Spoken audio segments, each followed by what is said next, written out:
پاکستان کے اندر ہم بحیثیت مذاہب یا مسالک نہیں رہتے. پاکستان کے اندر ہم بحیثیت پاکستانی ہیں اور پاکستان کے جو حکمران کوئی بھی ہیں ان کی حکمرانی سے مسئلہ نہیں یا ان کی حکمرانی کی بارے میں کچھ کہنا نہیں. ہم تو صرف یہ چاہتے ہیں کہ جن کا سربراہ بننے کے لیے ملک میں آ کے یہ وعدہ کیا تھا کہ ملک کا ہر باسی اس کے لیے میں دل و جان قربان کرنے کے لیے تیار ہوں. آج حکمرانوں وہ تمہیں ووٹ دے کے سیٹوں پہ بٹھانے والے، ووٹ دے کے تمہیں مسندوں پہ پہنچانے والے، ووٹ دے کے تمہاری عزتوں کو بڑھانے والے، دنیا کو تم دکھاتے ہو ہم اس ملک کے سربراہ ہیں. آج اپنی قوم کو دیکھو کہ تمہیں تو عزت کے راستے پہ بٹھا دیا اور خود راستے پہ بیٹھے ہیں، خود پہ یاروں مددگار بٹھاتے بیٹھے ہیں، خود اپنی لاشوں کو ان روڈوں پہ رکھ کے بیٹھے ہیں کہ کاش کہ ہمیں آ کے دیکھے کہ ہم تمہارے راستے میں اپنے بچوں کو لٹا کے بیٹھے ہیں. یہ ہزارہ، یہ پاکستان، یہ پنجاب، یہ کشمیر، یہ ناطا نہیں، یہ ناطا ان کا ہے جنہوں نے آپ کو ووٹ دیے تھے. یہ مسلک کے لحاظ سے ووٹ نہیں ملے، یہ مذہب کے لحاظ سے ووٹ نہیں ملے. آج ملک کو مسالک میں رکھ کے تار نہ کرو، ملک کو مسالک میں رکھ کے علیحدہ نہ کرو، ملک کو یکمشت رہنے دو. ہم یہ سبق سکھانے آئے ہیں، یہ بات بتانے آئے ہیں. میں اکثر یہ بات اپنی تمام جماعتوں کو یہ کہتا ہوں کہ جب ہم ایک جماعت ہو کے، ایک ملک کا باسی ہو کے، ایک علاقے کا شہری ہو کے یہاں پہ رہتے ہیں اور اسی طرح آسمان سے چاند کی روشنی آتی ہے تو وہ ایک مذہب کے لیے نہیں آتی، آسمان سے بارش آتی ہے وہ ایک شخص کے لیے نہیں آتی. ملک کا حکمران کہلانے والے تو ایک مذہب کا ملک حکمران نہیں ہے، تو ملک کے اندر پیسے بانٹ کے جانے دینے کے لیے نہیں آیا. تجھے تو ان کی جانوں کا رکھوالا اور ان کا چوکیدار بنا کے بھیجا تھا کہ ملک کے اندر کسی کے اوپر ظلم نہ ہو. میں تو اس ہستی کامل کو ماننے والا ہوں جس کے مدینے کے اندر اگر کسی عیسائی کی بیٹی کے اوپر ظلم ہونے لگا تو وہ گھر سے باہر نکل آیا،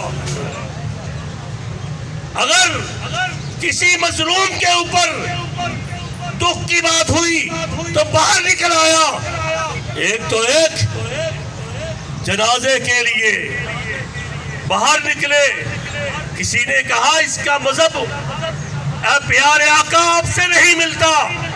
فرمایا میں اس کے مذہب کے لیے نہیں نکلا، میں تو اس کے دکھ کے لیے نکلا ہوں، میں تو اس کے پیار کے لیے نکلا ہوں، میں اس کے حوصلے کے لیے نکلا ہوں. ہم یہ اس اسٹیج پہ کھڑے ہو کے گورنر ہاؤس کے سامنے یہ بات عرض کرنا چاہتے ہیں. اس ملک میں جب پہلا حملہ ہوا تھا تو وہ علامہ عیسیٰ علیہ ظہیر پہ ہوا تھا. ہم نے تب کہا تھا اس ملک کو حملوں سے بچا لو. جب ایک علم والے کو کاٹنا شروع کرتے ہیں پھر ساری زندگی وہ کٹتے رہتے ہیں. اگر کل ہمیں ایک بھائی کے اوپر حملہ ہوتا ہوا اس کے لیے ہاتھ اٹھاتے تو میں رب اکبر کی قسم کھا کے کہتا ہوں کبھی اس ملک پہ کوئی ظلم نہ کرتا. میں اس عیسیٰ اللہ زہید کا نام لیتا ہوں جس نے شیعہ کے جلوس کی پہلا قیادت صرف اس لیے کی تھی. اللہ نے کہا تھا تیرا ان کے ساتھ علمی مناظرہ مکالمہ ہے. اس نے کہا میں علمی مکالمے مناظرے کے لیے نہیں آیا, میں ملک میں رہنے والے باسیوں سے محبت کے لیے آیا ہوں کیونکہ ان کے اوپر ظلم ہوا ہے. تو ہم بھی اس کو ماننے والے ہیں. آج حکومت وقت کو یہ بتا دینا چاہتے ہیں کہ یہ ہزارہ کے اندر یہ بچوں کے اوپر ظلم, یہ عورتوں پہ ظلم, یہ جوانوں پہ ظلم, یہ خون کبھی بھی ختم نہیں ہوتا. یہ ہمیشہ نقصان دیتا ہے اس کو جو اپنے آپ کو بچانے کے لیے کوشش کرتا ہے, اور کبھی نہیں بچ سکتا وہ جو خون کرنے والوں کا ساتھ دیتا ہے.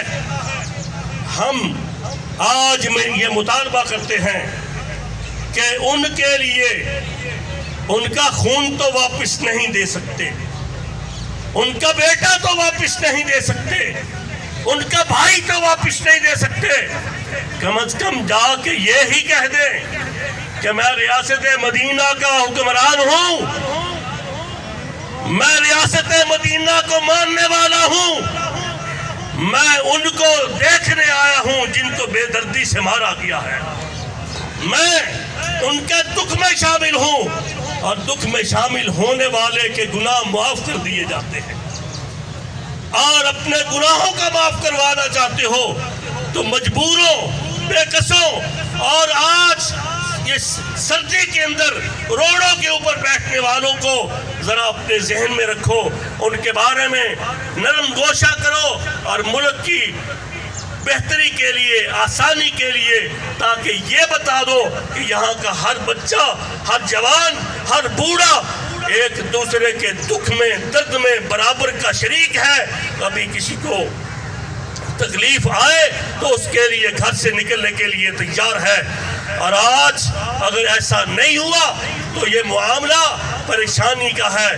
ہم چاہتے ہیں کہ ملک کے اندر بد امنی نہ ہو, جو دشمن چاہتے ہیں اس کو پورا کرنے کی کوشش نہ کرو, دشمنوں کو اس ملک سے دور کر دو, اور ملک کے رکھوالے بن کے ملک میں بد امنی کو ختم کر کے امن کی طرف لے جانے کی کوشش کرو. یہی ہماری صلاح ہے, یہی میری آپ سے التجا ہے, اور یہی ان دوستوں کے ساتھ وفاداری ہے, یہی ان کے ساتھ محبت ہے کہ ان کے ساتھ آ کے ایک دو لفظ, ایک دو باتیں, ایک دو بات کہنے سے اگر کسی کا دکھ مٹتا ہے تو تجھے ایسا کرنے سے کون روکتا ہے. تو اس لیے ان کے پاس آنا چاہیے, ان کے دکھ میں برابر کا شریک ہونا چاہیے. اقول قولی ھذا استغفر اللہ من کل ذنب واتوب الیہ. قرآن وہ کتاب ہے,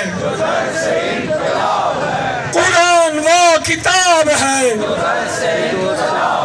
جو اسوہ رسول ہے, جو اسوہ رسول ہے. علی کا طرز زندگی,